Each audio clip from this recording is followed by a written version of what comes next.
10월 18일 화요일 가정예배를 사도신경 하심으로 우리의 신앙을 고백하며 하나님 앞에 드리도록 하겠습니다. 나는 전능하신 아버지 하나님 천지의 창조주를 믿습니다. 나는 그의 유일하신 아들 우리 주 예수 그리스도를 믿습니다. 그는 성령으로 잉태되어 동정녀 마리아에게서 나시고 본디오 빌라도에게 고난을 받아 십자가에 못 박혀 죽으시고 장사된 지 사흘 만에 죽은 자 가운데서 다시 살아나셨으며 하늘에 오르시어 전능하신 아버지 하나님 우편에 앉아 계시다가 거기로부터 살아있는 자와 죽은 자를 심판하러 오십니다. 나는 성령을 믿으며 거룩한 공교회와 성도의 교제와 죄를 용서받는 것과 몸의 부활과 영생을 믿습니다. 아멘. 찬송가 94장 주 예수보다 더 귀한 것은 없네 함께 찬양하도록 하겠습니다.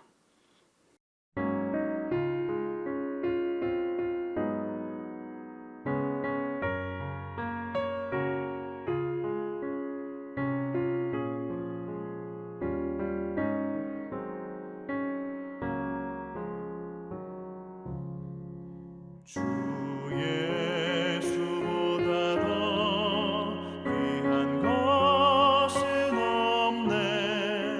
이 세상 무기와 바꿀 수 없네. 영 죽은 내 대신 돌아가신 그 놀라운 사랑 잊지 못해. 세상 즐거움 다 버리고 세상 자랑 나 버렸네.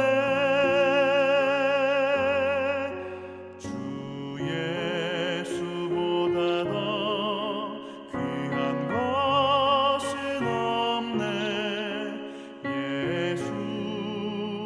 예수밖에는 없네. 주 예수보다 더 귀한 것은 없네. 이 세상 명예와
오늘 하나님께서 주시는 말씀은 구약성경 사무엘하 1절에서 18절까지의 말씀입니다. 이에 다윗이 그와 함께한 백성을 찾아가서 천부장과 백부장을 그들 위에 세우고 다윗이 그의 백성을 내보낼세 3분의 1은 요압의 휘하에 3분의 1은 스루야의 아들 요압의 동생 아비새의 휘하에 넘기고 3분의 1은 가드 사람 이때의 휘하에 넘기고 왕이 백성에게 이르되 나도 반드시 너희와 함께 나가리라. 백성들이 이르되 왕은 나가지 마소서.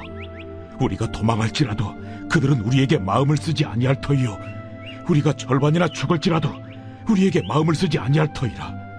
왕은 우리 10,000명보다 중하시오니 왕은 성읍에 계시다가 우리를 도우심이 좋으니이다. 너희가 좋게 여기는 대로 내가 행하리라. 하고 문 곁에 왕이 섬에 모든 백성이 100명씩 1000명씩 대를 지어 나가는지라. 왕이 요압과 아비새와 이때에게 명령하여 이르되 나를 위하여 젊은 압살롬을 너그러이 대우하라. 하니 왕이 압살롬을 위하여 모든 군 지휘관에게 명령할 때 백성들이 다 들으니라. 이에 백성이 이스라엘을 치러 들로 나가서 에브라임 수풀에서 싸우더니 거기서 이스라엘 백성이 다윗의 부하들에게 패하매 그날 그곳에서 전사자가 많아 20,000명에 이르렀고 그 땅에서 사면으로 퍼져 싸웠으므로 그날에 수풀에서 죽은 자가 칼에 죽은 자보다 많았더라. 압살롬이 다윗의 부하들과 마주치니라.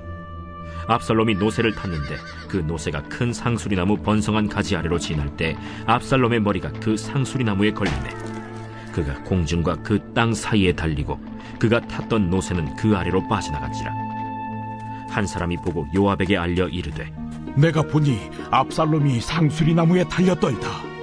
요압이 그 알린 사람에게 이르되 네가 보고 어찌하여 당장에 쳐서 땅에 떨어뜨리지 아니하였느냐? 내가 네게 은 10개와 띠 하나를 주었으리라. 내가 내 손에 은 1,000개를 받는다 할지라도 나는 왕의 아들에게 손을 대지 아니하겠나이다. 우리가 들었거니와 왕이 당신과 아비새와 이때에게 명령하여 이르시기를 삼가 누구든지 젊은 압살롬을 해하지 말라 하셨나이다. 아무 일도 왕 앞에는 숨길 수 없나니 내가 만일 거역하여 그의 생명을 해하였더라면 당신도 나를 대적하였으리이다. 나는 너와 같이 지체할 수 없다. 하고 손에 작은 창 셋을 가지고 가서 상수리나무 가운데서 아직 살아있는 압살롬의 심장을 찌르니 요압의 무기를 든 청년 10명이 압살롬을 에워싸고 쳐 죽이니라. 요압이 나팔을 불어 백성들에게 그치게 하니 그들이 이스라엘을 추격하지 아니하고 돌아오니라. 그들이 압살롬을 옮겨다가 숲을 가운데 큰 구멍에 그를 던지고 그 위에 매우 큰 돌무더기를 쌓으니라.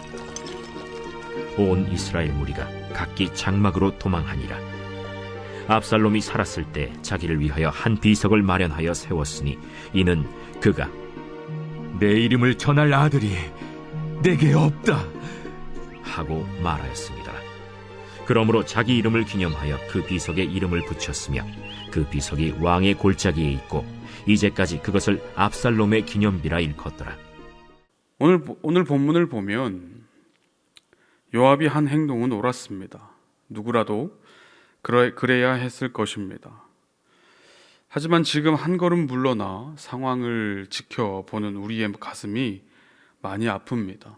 그리고 쓸쓸합니다. 어긋난 사람들, 그로 인해 희생되는 무고한 백성들, 다시는 이러한 일이 없기를 간절히 바라는 마음이 우리 마음 가운데 가득히 일어나게 됩니다. 자신을 아들로 인정해 주지 않는 가정에서 자란 다윗은 평생 화목한 가정을 바랬을 것입니다. 원했을 것입니다. 왕이 되는 것과 좋은 아버지가 되는 것을 택하라라고 누군가가 이야기했다면 주저없이 다윗은 아마 후자를 선택했을 것입니다. 그런데 우리가 잘 아는 것처럼 그 하나가 잘 안 됩니다. 이것도 잘하고 싶고 저것도 잘하고 싶고 이것도 잘하고 싶고 저것도 잘하고 싶은데 잘 되지 않는 것이 우리들의 인생인 것 같습니다.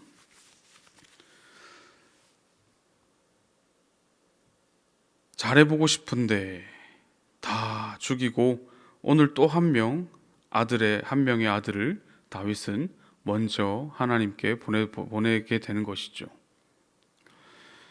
다윗의 연약함과 무력함, 하나님이 우리를 구해 주셔야 가능합니다. 바세바와 동참함으로 죄를 시작하지 않도록 막아주시기를 기도해야 하는 것이죠. 부족함이 나에게 주신 아이들이 서로를 사랑하고 돕기를 기도해야 하는 것이 바로 우리들의 역할인 것입니다. 왕으로서의 권위에 짓눌려 살기보다 아버지로서의 자신을 존경해 주기를 소망해야 합니다. 겸손하지만 단호하게 자녀들 간의 갈등과 잘못을 조율할 수 있는 지혜와 능력을 구해야 하는 것이죠. 또한 상수리 나무에 머리카락이 걸려 심장을 찔린 압살롬이 되지 않기를 또한 기도해야 합니다. 그의 마음이 사실 이해가 됩니다. 하나님이 왕으로 세운 사람이 저리도 공의롭지 못한데 하나님도 잘못한 것이라 생각하는 것 이해할 수 있습니다. 하지만 그는 불합리한 그런 상황 속에서 하나님께 판단을 맡기지 않고 자기가 칼을 들게 되는 선택을 하게 된 것이죠. 그것은 압살롬의 교만이었습니다. 오랜 시간 완벽하게 반역을 준비해 성공했지만 결국 트레이드 마크였던 머리카락이 나무에 걸려 죽게 됩니다. 사랑하는 여러분, 오늘 이 본문 그리고 지금까지 일어났던 이 다윗과 그리고 그의 아들 간에 있었던 이 많은 일들 가운데 우리가 기도해야 될 것이 너무나도 많습니다. 우리가 다윗의 죄를 짓는 것을 바라보며 하나님 우리도 그렇게 죄 짓지 않기를 기도해야 하는 것이고, 또한 아들과의 관계, 그리고 아들 자녀들 간의 관계를, 그리고 문제들과 갈등들을 하나님 제가 지혜롭게 잘 해결할 수 있도록 지혜를 구하는 기도를 또한 하나님께 올려 드려야 하는 것이죠.